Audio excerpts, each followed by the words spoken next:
All right, so welcome back to Thrive America, here with Chris Heuser, and we are continuing on our time here with Chris. And if you missed the first segment, definitely go take a look. We're focusing our interview here more on how to start a small business, and we talked in the first segment on why now is the best time, one of the best times to start your own small business.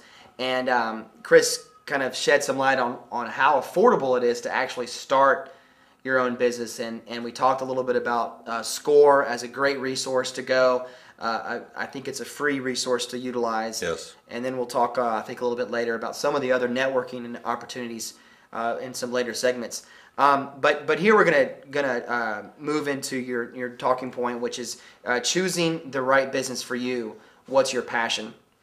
Why is it important to have a passion for your business? Or, I mean, yeah. Well, I give you an example.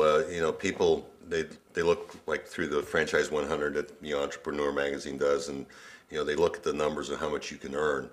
They have no clue about the business. They really don't feel anything about it. They're just looking at the money end of it, and that's the wrong thing to do.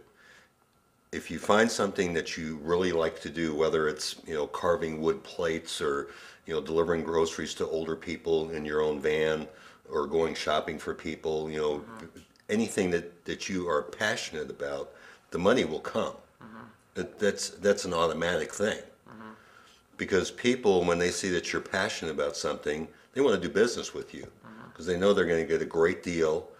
You're never going to treat them wrong, because you have that fire in you, and that it's almost like a glow, and people feel that. It's Yeah, it's viral. Yeah, it's viral. That's exactly. Or contagious. Yeah.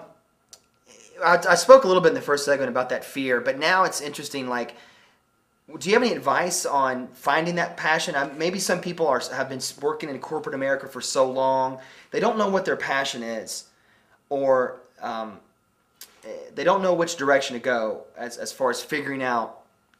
And maybe they have a hobby of some sort, and they don't know that could be a business idea. Do you have any advice on discovering your passion or figuring out what that could be and so forth?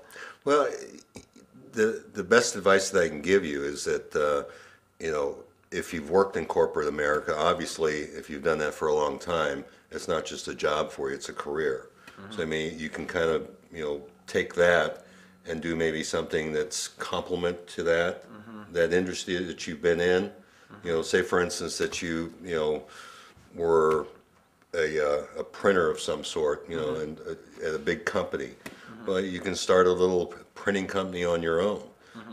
If you were an architect or something like that at a big firm, you can be a graphics designer, or you can do blueprints for other people on the side. Or if you have a hobby like making jewelry, for instance, or anything like that. I see people on eBay all the time, selling things that they've made or things that they've bought, and remanufactured. I mean, it just depends on what you like. So you got to figure that part out. No one can help you with that. I know for you, if you missed the first segment, you work on you help people with computers, and what you do is you go to the homes of the homeowners, and you have a niche where people who don't want to take their computers into the car and drive somewhere, you fill that niche, and it's something that you enjoy doing, right? And you feel like that people can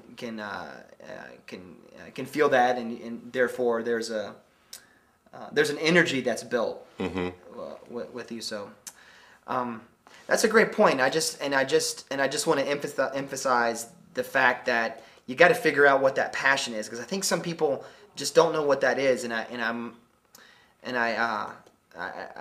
think there's something to be said of really thinking about what that could be. Think about your hobbies, like Chris mentioned. Think about the company that you're in, or if you got laid off, what industry that was, and maybe you could start on a smaller scale doing something very similar.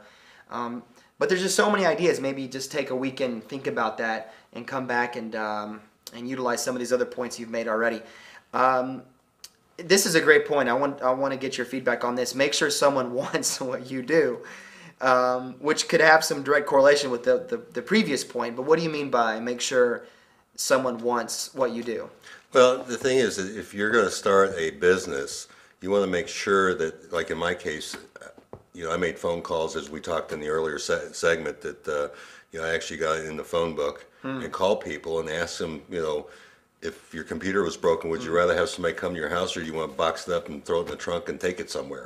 Well, of course they want somebody to come to the house and fix it. And what if that cost was, X number of dollars, whatever your cost is, versus what everybody else is? Yeah, absolutely. So, you got to do some market research and find out, whether it's a widget or a service that you're going to sell or provide to people that actually somebody wants that. And the best way to do that is, in my case, I just picked up the white pages and call people, in my market area, or talk to your neighbors, or talk to your friends. Don't talk to your family because your family's always going to say, "Well, no, you need a real job."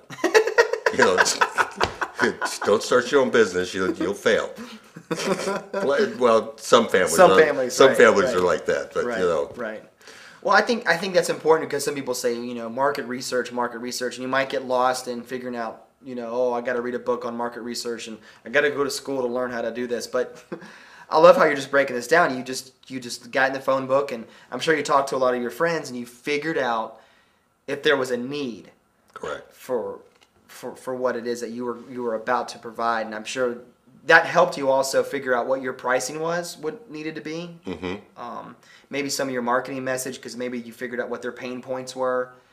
Or did that help you kind of? Yeah, because I know my competitors charge twice as much as I do, only because they have infrastructure. I'm a small business. I'm not a big business. Big business has corporate vice presidents. They have general managers. All those people have to get paid, and they're being paid by the actual people doing the work. So they have to charge money because part of that goes to the employee, but the rest of it goes to the building and all the echelon that's up on top. So a small person, and that's why, we don't have the money to do the marketing research and stuff like that. So we just go by the seat of our pants, and that's usually why we succeed. And if you missed the previous discussion in the last segment, Chris talked about why now is the best time to start your business because of the recession, because some of these larger businesses can't maneuver as well as a small business person can and change with the ebb and flow of the current economic climate that we're in. So we'll be right back with Chris in just a little bit. So we'll see you back.